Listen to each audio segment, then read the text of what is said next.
Interacting with other human beings carries a high risk of getting hurt.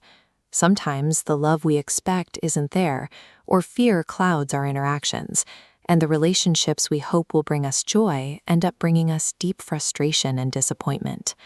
When that pain hits, a common reaction is to look for an exit. Many people turn their attention towards spirituality or God. The logic is simple. God is distant, intangible, and has an endless supply of love. Most importantly, a distant God cannot reject you. It feels entirely safe. But using divinity as a stand-in because human beings are too difficult to deal with is a misstep. Seeking God merely as a replacement for human connection misses the point of spiritual growth entirely. Behind the appearance of religious devotion, this behavior is actually a retreat. It is an unwillingness to face the risks of vulnerability, dressing up fear and avoidance to look like holiness. People convince themselves they are achieving a higher state by pulling away from others. They tell themselves they are renouncing the material world for something purer. In reality, they are lying to themselves. They are just withdrawing from their own complex, painful emotions. Treating spirituality as a secondary refuge, a fallback option when the real world gets too tough, ensures you will not find what you are looking for. Real development doesn't happen by escaping life. It happens by stepping directly into it. To step directly into life means to open yourself up to the complete spectrum of human experience. You have to endure periods of darkness and hardship right alongside joy, facing failures in others while choosing to trust them again. At your center, a bright spark generates a healthy desire to love, but a thick ego layer intercepts these outward impulses. They reverse direction, twisting into a demanding hunger to receive. The ego solidifies, absorbing external affection, but blocking authentic love from escaping. By setting rigid limits and constantly calculating the risks, you break the actual mechanics of human connection. You can successfully pull affection from the people around you, but the fortress you built ensures you remain entirely alone inside it. And here is the strangest part. Even when this defensive strategy succeeds and people offer you the affection you demanded, it doesn't bring joy. Instead, it breeds a quiet bitterness. Deep down, you are aware of the imbalance. Receiving deep affection from others, while you carefully guard yourself and refuse to offer anything, creates a subtle, festering guilt. Because it is unearned, the affection you receive stops feeling like a gift. It transforms into a suffocating weight. The more love that is poured into your rigid boundaries, the heavier and unhappier you become.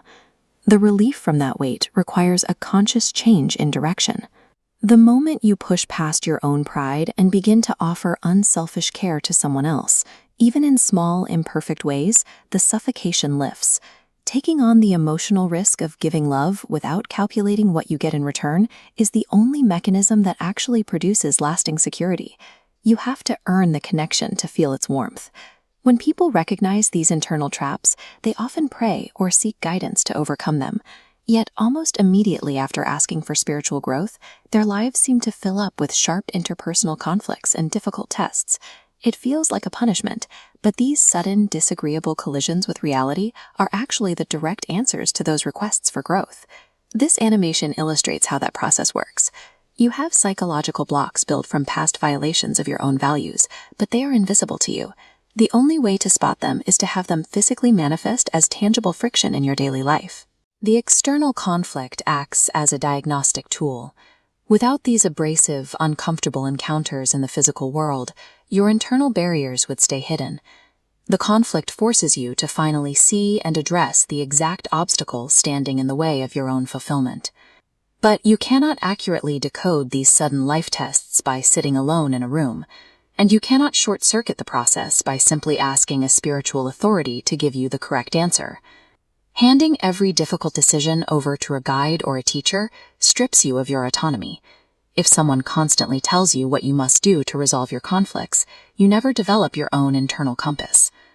Developing that compass requires bringing your most unresolved, messy problems out into the open. You have to push past the vanity that makes you shy, sit down with a group of honest peers, and openly deliberate on the very flaws you have been trying to hide. This shared vulnerability acts as a powerful engine for development. When you expose your conflicts and sincerely listen to the perspectives of others, you dismantle the protective ego layer piece by piece. Working through these problems together builds something far more durable than isolated meditation ever could. Every overcome fault and shared insight acts as a building block, constructing a massive, communal architecture of spiritual strength out of everyday human friction. You do not find peace by retreating from the hazards of other people. It is only by abandoning the safe, distant illusions and bravely stepping into the complex reality of human relationships that you clear the path to genuine spiritual maturity.